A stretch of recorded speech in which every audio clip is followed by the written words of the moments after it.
Bali oke jadi drink dah. Kita lanjut lagi menunda lapar kita, mudah-mudahan jadi manfaat buat kita semua. Ada satu cerita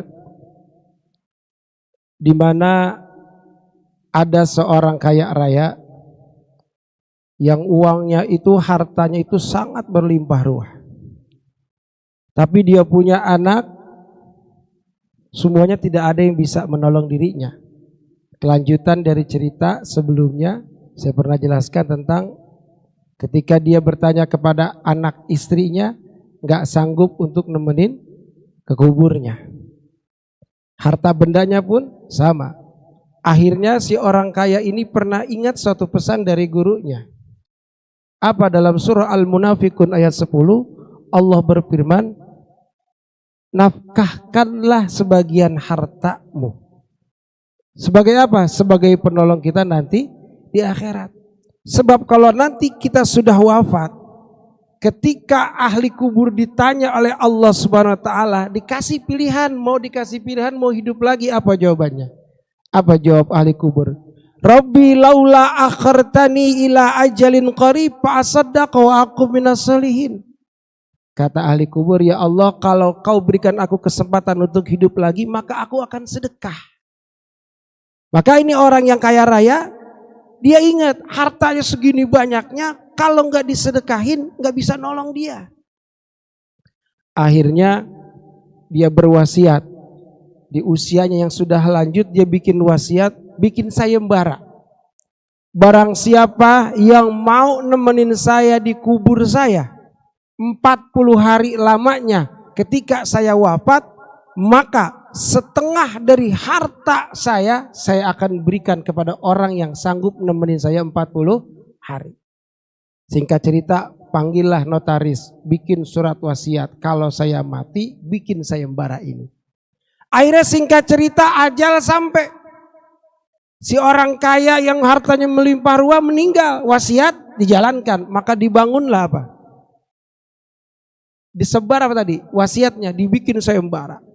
Dari sekian banyak orang, akhirnya ada yang terpilih. Siapa? Ternyata ada seorang tukang kayu bakar daftar pengen jadi apa?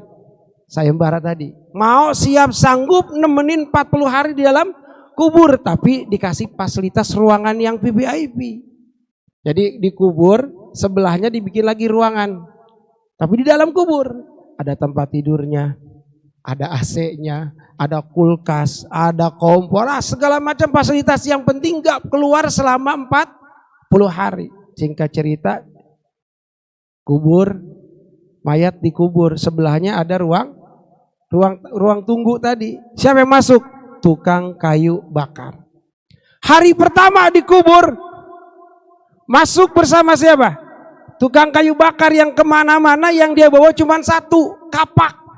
Tapi bukan kapak 212, kapak naga geni punya Wiro Sableng, bukan. Kapak buat apa? Nebang kayu. Hari pertama beres dikubur. Yang datang pertama ke kuburan siapa, Pak? Siapa? Malaikat. Tiba-tiba malaikat datang. Maksud malaikat, tujuan utama mau tanya siapa? Orang yang baru mati. Tapi karena di sebelahnya ada orang lagi nungguin, di sampingnya megangin kampak, ditanya sama malaikat, "Hei, kamu siapa?" Itu orang kaget. Kok saya yang ditanya? Itu dong yang mati. Enggak, saya tanya kamu siapa? Saya tukang kayu. Oh, kamu tukang kayu? Habis beres tukang kayu ditanya, segitu doang nanyanya. Malaikat pulang. Hari 1 selesai. Datang lagi hari kedua, malaikat belum nanya yang meninggal. Ditanya lagi, kamu yang megang kampak. Kamu tukang kayu? Iya. Itu kampak siapa? Kampak saya. Nanya kampak, malaikat hari kedua pulang. Besok datang lagi, malaikat nanya lagi. Tukang kayu, itu kampak kamu? Iya. Boleh beli apa boleh nyolong? Ya boleh beli lah malaikat.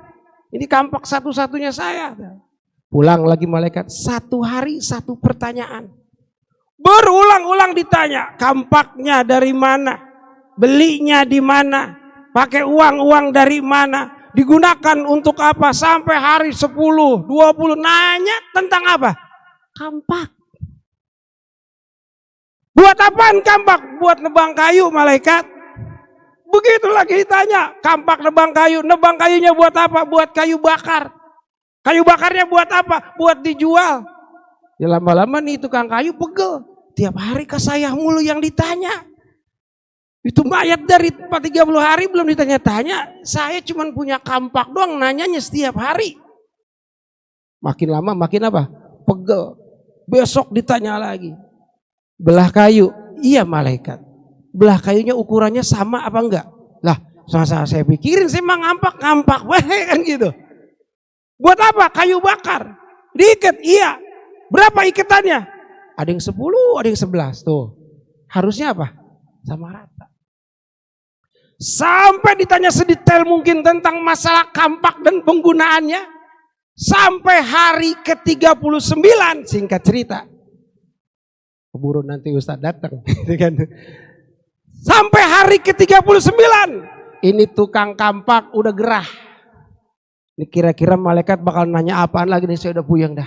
Hari 39 orang-orang datang kumpul ke atas makam orang kaya yang dikubur. Kenapa? Pengen lihat calon miliarder baru. Siapa? Tukang kampak yang sanggup nungguin dikubur sampai 40 hari, ditungguin tuh dari sore. Akhirnya hari ke-39 sorenya tiba-tiba tukang kampak lari dari dalam kubur, lompat keluar dari kubur. Orang nanya, bang mau kemana, tinggal sehari lagi? Kagak. Sehari lagi nggak mau, emang abang nggak mau? Pokoknya nggak mau. Ini harta banyak banget loh. Situ mau seumur hidup jadi tukang kampak, biarin. Tar dulu, jangan pergi dulu. Saya mau tanya alasannya, kenapa kau keluar sebelum 40 hari? Saudara-saudara semua yang di atas kuburan, yang nungguin saya jadi kaya, hari ini, detik ini, saya kagak mau terima itu harta warisan. Apa sebabnya? Saya punya kampak satu aja. Malaikat 39 hari nanyanya urusannya kampak, terus kampak. Bagaimana saya punya harta yang lebih daripada kampak kalau malaikat nanyanya udah segitu detailnya. Maka detik hari ini ambil tuh duit semua. Saya nggak mau, kenapa? Saya cukup dengan kampak ini, insya Allah berkah. Berarti apa? Orang semasa hidup di dunia pasti nanti akan ditanyakan semua hal yang akan dipertanggungjawabkan di hadapan Allah Subhanahu wa ta'ala. Apakah umurnya yang diberikan oleh Allah? Allah akan tanyakan untuk apa umurnya dipakai semasa hidup. Apakah kesehatannya? Apakah ilmunya yang dia dapatkan, apakah diamalkan oleh dirinya dan orang lain? Dan juga apakah hartanya dari mana ia dapatkan dan untuk apa dia nafkahkan? Semua akan dibermintakan tanggung jawabnya oleh Allah nanti di yaumil kiamat. Oleh karenanya kita selaku hamba Allah yang masih diberikan umur, yang umur itu batasnya kita nggak tahu. Kita ini bukan seperti paket pulsa yang unlimited edition. Kita ini makhluk Allah yang punya limited edition, yang waktunya sudah ditentukan oleh Allah, cuman kita nggak pernah tahu kapan. Yang jelas al-mautu ya'ti baghtatan. Mati itu pasti datangnya tiba-tiba. Jangan nunggu kita sakit baru taubat. Jangan nunggu miskin baru ingat Allah. Jangan nunggu punya masalah banyak baru datang ke masjid. Tapi yang harus kita lakukan adalah selalu mempersiapkan diri untuk berbagai macam kemungkinan yang terjadi. Yang pasti apa? Terjadinya ajal kita sampai pada waktunya, kita nggak tahu kapan. Maka fatazawwadu fa inna khairazadit taqwa. Berbekallah, sebaik-baik bekal adalah takwa. Dan takwa ini adalah hal yang harus kita tanamkan dalam kehidupan kita sekecil apapun, Pak. Takwa itu tidak bisa diukur dia kaya, dia miskin, dia pejabat, dia rakyat, dia aparat, dia bukan. Takwa itu tergantung kita dengan Allah. Gak bisa kalau dikatakan orang kaya takwanya harus banyakan, orang miskin dikitan, gak bisa. Karena ukuran takwa adalah ukuran apa? Upaya kita masing-masing menjalankan keyakinan yang ada dalam diri kita yang sudah kita pupuk sedalam-dalamnya. Kemudian pengamalannya adalah apa? Tergantung tingkatan keimanan kita. Bisa jadi orang yang duduk di depan ini lebih tidak mulia dibandingkan orang yang duduk di belakangnya. Kenapa? Bisa jadi orang yang bicara hanya mampu untuk berbicara tapi belum mampu untuk mengamalkan. Tapi terkadang orang hanya sebatas mendengar karena dia yakin dan percaya dia lebih bisa mengamalkan dari orang yang menyampaikan. Oleh karenanya hal ini menjadikan apa? Satu upaya kita ini sedang apa? Usini wa iyakum bitaqwallah. Saya berwasiat kepada diri saya sendiri dan berwasiat kepada para jemaah sekalian agar sama-sama kita mampu bertakwa kepada Allah. Kalau Bapak bertakwa lebih hebat daripada yang lain, berarti Bapak dapat pahala lebih banyak dari yang lain. Kita yang menyampaikan, kemudian dilaksanakan oleh hadirin sekalian, kita pun kebagian keberkahannya meskipun belum bisa melaksanakannya. Inilah pentingnya kita hidup berjamaah, karena dalam jamaah al-jama'atu barakah. Orang yang berjamaah insya Allah berkah. Ada lagi al-jama'atu rahmah. Orang yang berjamaah Allah turunkan rahmat hidayah buat orang tersebut. Amin ya rabbal alamin. Itu saja mungkin yang dapat kami sampaikan sebagai apa bahasanya tadi? Oke, jelly drink, penunda lapar. Mudah-mudahan bermanfaat buat kita semua dan mudah-mudahan yang paling terpenting kita dapat mengamalkannya dalam kehidupan kita sehari-hari. Amin ya rabbal alamin. Rabbana anfa'na bima 'allamtana. Rabbi alimna lazi yanfa'una. Rabbi faqina wa faqi ahlana wa qarabati lana fi dinina.